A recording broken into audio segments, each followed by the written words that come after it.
Reflection of light part 2। Part 1 में आपने reflection by plane mirror देखा था और परावर्तन के नियम जाने थे। इस पार्ट में मैं आज आपको बताने जा रहा हूं कि reflection of light by spherical mirrors यानी गोलीय दर्पण द्वारा प्रकाश का परावर्तन। ये भी एक इम्पॉर्टेंट टॉपिक है, तो आइए इसको शुरू करते हैं। हेडिंग लिखिएगा, reflection of light by spherical mirrors, Hindi में गोलीय दर्पणों द्वारा प्रकाश का परावर्तन। मैं पहले आपको स्फेरिकल मिरर और उससे संबंधित कुछ महत्वपूर्ण राशियों को बताने जा रहा हूं।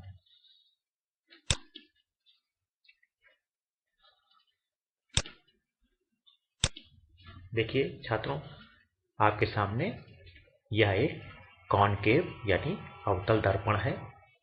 कॉनकेव मिरर यानी अवतल दर्पण है और इसमें ये जो छोटी छोटी लाइनें बनी हुई हैं ये पॉलिश सरफेस कहलाती है। यानी यहाँ पर इस पर सिल्वर का या पारे का पेंट करके परत चढ़ा करके उसके ऊपर रेड ऑक्साइड का पेंट कर दिया जाता है। तो यह सतह पॉलिश्ड सरफेस कहलाती है इधर वाली। यहां से कोई परावर्तन नहीं होता है।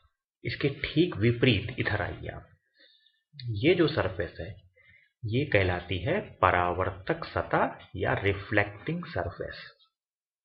यहीं से प्रकाश का परावर्तन होता है। पॉलिश्ड सरफेस से किसी प्रकार का परावर्तन या अपवर्तन नहीं होता है। कुछ परिभाषाएं मैं बोल दे रहा हूं, लिखाऊंगा नहीं, अब मैं बोल दे रहा हूं, आप इसे नोट कर लीजिएगा।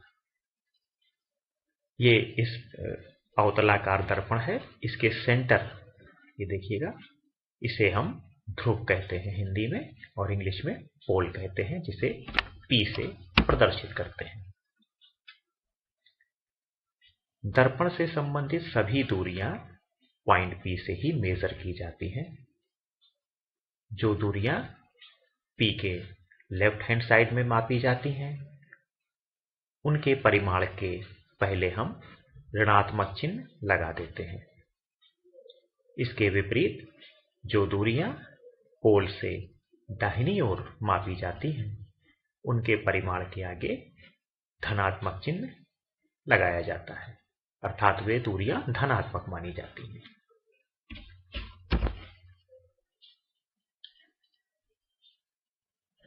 इसके ध्रुव से होकर गुजरने वाली क्षैतिज रेखा को दर्पण की मुख्य अक्ष या प्रिंसिपल एक्सिस कहते हैं। देखिए ये लाइन है, ये जो पॉइंट, ये पोल है, पोल से होकर गुजरने वाली, ये पूरी आगे तक आप बढ़ा सकते हैं यहाँ तक। इसे हम प्रिंसिपल एक्सिस कहते हैं, हिंदी में मुख्य अक्ष कहते हैं। और इस मुख्य अक्ष पर दर्पण से संबंधित सभी प्रकार के पॉइंट्स पाए जाते हैं। तो सबसे पहले मैं आपको वक्रता केंद्र के बारे में बताने जा रहा हूं, जिसे सेंटर ऑफ कर्वेचर कहते हैं, C से प्रदर्शित करते हैं।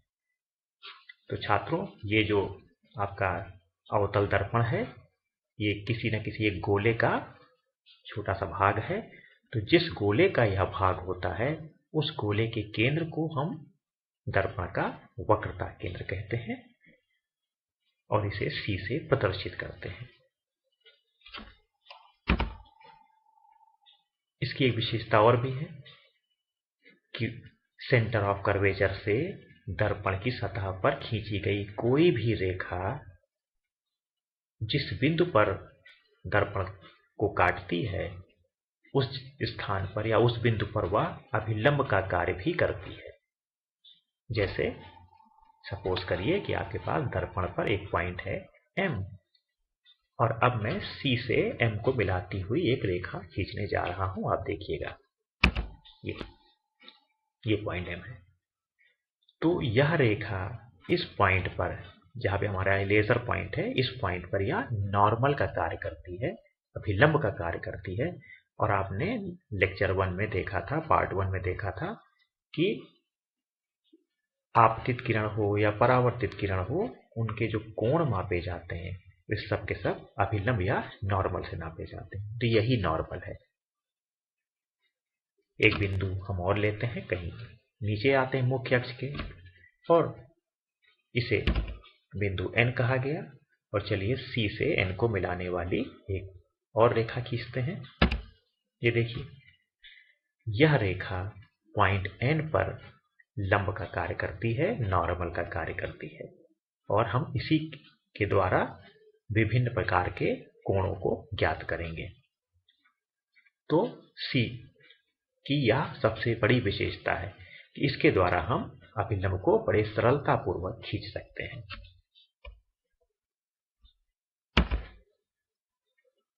आइए दर्पण के फोकस के बारे में आपको बताता हूं। एक बार फिर से आपके सामने अवतल दर्पण और उसकी मुख्य अक्ष प्रदर्शित है। प्रिंसिपल एक्सिस, मुख्य अक्ष, दर्पण के केंद्र से होकर गुजरने वाली क्षैतिज रेखा को दर्पण की मुख्य अक्ष कहते हैं। दर्पण के केंद्र को ध्रुव कहा जाता है, इंग्लिश में पोल कहते हैं, और इसे ई से प्रदर्शित करते हैं। चलिए छात्रों, एक प्रकाश किरण है जो इस मुख्य अक्ष के समांतर चली आ रही है, और देखिए वह दर्पण से टकराती है। दर्पण की परावर्तक सतह पर यूं कहिए कि आपतित होती है। सतह परावर्तक है तो आपतन के पश्चात यह किरण परावर्तित होती है। ये देखिए लौट आई, और वह मुख्य अक्ष को इस बिंदु पर या मुख्य अक्ष से इस पॉइंट पर मिलती है। चलिए किरण और बनाते हैं। वह किरण भी मुख्य अक्ष के समांतर ही होगी, किंतु मैंने उसे मुख्य अक्ष के नीचे रखा हुआ है। देखिए, यह किरण भी दर्पण की परावर्तक सतह से परावर्तित होती है और उसी बिंदु पर, मुख्य अक्ष पर स्थित उसी बिंदु पर मिलती है जहां पहले वाली किरण परावर्तन के पश्चात मिली थी। इस प्रकार आप मुख्य अक्ष के समांतर अनेक किरणों को बना सकते हैं, और आप देखिएगा कि सभी किरणें परावर्तन के पश्चात एक निश्चित बिंदु पर एकत्रित होती हैं।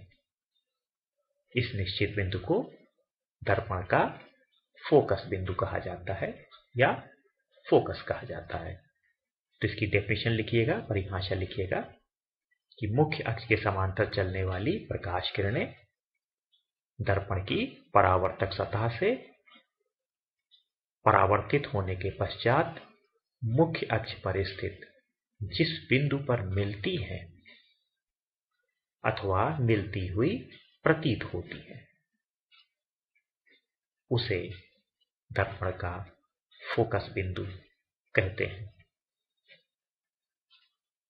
जो मैंने अभी लाइन यूज की कि मिलती हुई प्रतीत होती है, यह इनफैक्ट उत्तल दर्पण के लिए होता है। तो उसके बारे में मैं भी आपको नेक्स्ट स्लाइड में दिखाऊंगा। फोकस को कैपिटल F से प्रदर्शित किया जाता है।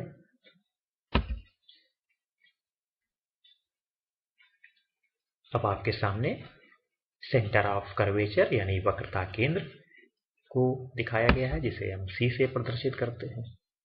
और आपको पता है कि C से दर्पण पर खींची गई प्रत्येक रेखा अभिलंब का कार्य करती है। देखिए छात्रों, मैंने आपको इसके ठीक पहले बताया था कि दर्पण से संबंधित समस्त दूरियां पोल से मापी जाती हैं। जो दूरियां पोल के लेफ्ट हैंड साइड में होंगी वे नेगेटिव मानी जाती हैं, जो दूरियां पोल के दाहिनी ओर होंगी वे धनात्मक मानी जाती हैं। तो आप देखेंगे, मैं दर्पण के पोल से फोकस तक की दूरी को मैंने यहाँ पे दिखाया हुआ, ये देखिए, इसे फोकस दूरी कहते हैं।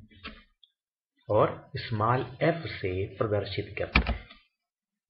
तो आप देखेंगे मैंने स्मॉल f से प्रदर्शित कर लिया है, लेकिन साथ में एक नेगेटिव साइन को भी लगा रखा है, बिकॉज ये जो दूरी है वो पोल के बाईं ओर है। पोल से वक्रता केंद्र तक की दूरी को वक्रता त्रिज्या कहते हैं। इसकी परिभाषा मैं बोल रहा हूं, आप प्लीज इसे नोट कर लीजिएगा कि किसी दर्पण की वक्रता त्रिज्या उस गोले की त्रिज्या के बराबर होती है जिसका दर्पण एक भाग होता है। आप देखिएगा मैंने वक्रता त्रिज्या बनाई है पोल से, और ये देखिए बिंदु C तक की दूरी, इसे हम रेडियस ऑफ कर्वेचर कहते हैं और कैपिटल R से प्रदर्शित करते हैं। हिंदी में वक्रता त्रिज्या कहते हैं और कैपिटल R से प्रदर्शित करते हैं। यहां भी मैंने R के पहले नेगेटिव साइन लिया है, बिकॉज यह दूरी भी पोल के बाईं ओर होती है। अब आपके सामने कॉन्वेक्स मिरर प्रदर्शित है। इसमें पॉलिश्ड सरफेस देखिएगा और उसके ठीक अपोजिट में यह रिफ्लेक्टिंग सरफेस है, परावर्तक सतह है। मुख्य अक्ष के समांतर यह प्रकाश किरण आ रही है और इस बिंदु से यह परावर्तित हो जाती है। अब चूंकि इसके आगे तो पॉलिश सतह मिल जाती है, यहां से कोई किरण अंदर नहीं प्रवेश करती है, तो यह किरण यहां से अपने पूर्ववर्ती माध्यम में वापस चली जाती है। इसी प्रकार से इस प्रकाश किरण को देखिए, यह भी दर्पण की परावर्तक सतह से टकराने के पश्चात या कुछ कोण बनाते हुए वापस लौट जाती है। तो प्रश्न आया, ये किरणें मुख्य अक्ष से किस बिंदु पर मिलेंगी? तो इसका आंसर है कि डायरेक्टली तो ये मुख्य अक्ष पर जाएंगे ही नहीं, किंतु यदि हम इस लाइन को पीछे बढ़ाएं, देखिए मैंने डॉटेड बना रखा है, तो ये इस बिंदु पर मिलेंगी तो नहीं किंतु मिलती हुई प्रतीत होती है। तो यह एक आभासी फोकस होता है।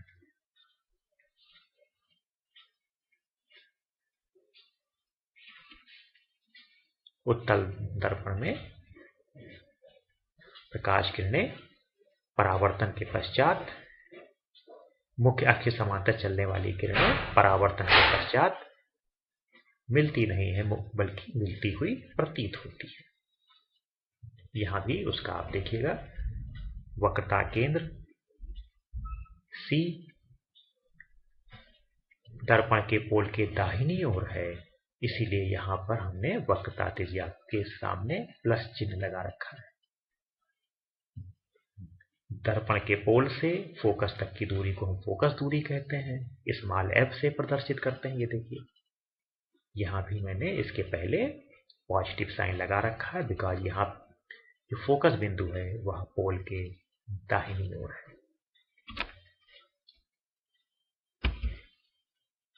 चलिए छात्रों, एक डेरिवेशन करते हैं जिसमें मैं आपको f यानी फोकस दूरी और r यानी वक्रता त्रिज्या के बीच संबंध को डिराइव करता हूं।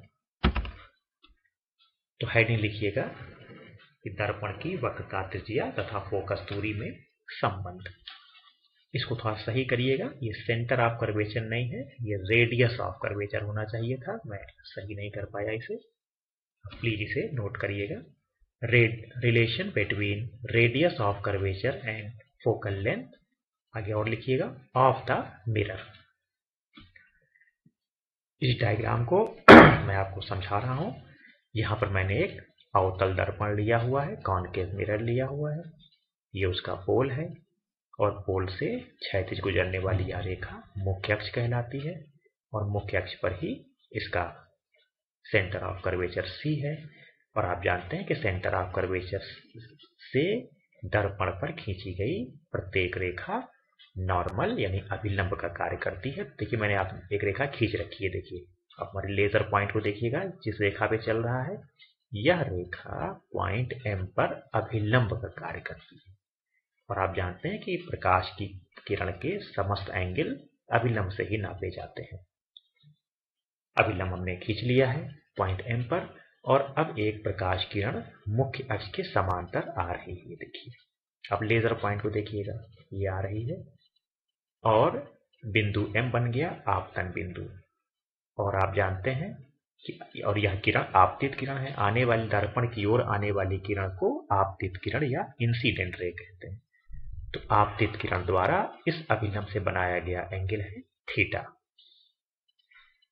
दर्पण से टकराने के पश्चात यह परावर्तित हो जाती है और परावर्तन के पश्चात आप जानते हैं मुख्य अक्ष के पैरेलल चलने वाली किरण दर्पण से परावर्तन के पश्चात फोकस पर आती है। तो यह आपतित किरण है और यह परावर्तित किरण है। परावर्तित किरण द्वारा अभिलंब से बनाया गया कोण है थीटा। अब आप कहेंगे थीटा यहां भी क्यों रखा गया? क्योंकि आपने पहले लेक्चर में पढ़ा था कि आपतन कोण के बराबर ही परावर्तन कोण होता है, इसीलिए मैंने यहां आपतन कोण यदि थीटा है तो परावर्तन कोण भी थीटा ही होगा। और आप देखेंगे यह थीटा और यह एंगल ये एकांतर कोण होते हैं और इसीलिए अगर यह एंगल थीटा है तो यह भी थीटा ही होगा। अब आप देखिएगा ये पूरे एंगल 2 थीटा है तो यह एंगल भी 2 थीटा के बराबर होगा।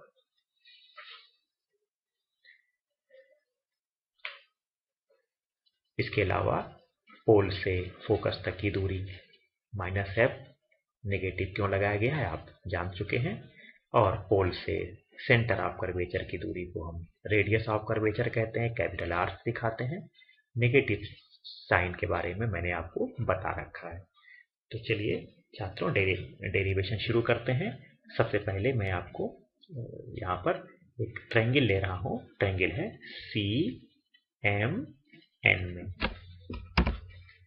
ट्रायंगल CMN देखिए जरा आप, और इस थीटा को लीजिए। तो tan थीटा का फार्मूला होता है लंब बटे आधार, यानी कि परपेंडिकुलर अपॉन बेस। तो कोण के सामने लंब है MN और आधार है CN। अब देख लीजिए, इसके बाद देखेंगे त्रिभुज FMN में देखिए FMN में यहां पर हम इसका tan लेते हैं 2 थीटा का। लंब वही है MN, आधार FN। एक अप्रॉक्सीमेशन ले रहा हूं कि अगर एंगल बहुत छोटे हैं, थीटा और 2 थीटा बहुत छोटे होते हैं, तो tan theta is approximately equal to theta और tan 2 theta is approximately equal to 2 theta. Approximately equal to मतलब लगभग बराबर होते हैं। तो tan थीटा की प्लेस पर केवल थीटा रखिएगा तो आपको ये मिलेगा थीटा बराबर, बाकी यहाँ दाहिना पक्ष वही है जो यहाँ पर हमने लिखा। यहाँ पर tan को हटा दीजिएगा, केवल 2 थीटा रखा जाएगा। 2 theta is equal to MN upon FN। और अब जो थीटा का यह मान है उसको यहाँ पुट करिए। थीटा का यह मान यहाँ पुट होगा। देखिए पुटिंग वैल्यू ऑफ थीटा, आपको यह मिल गया।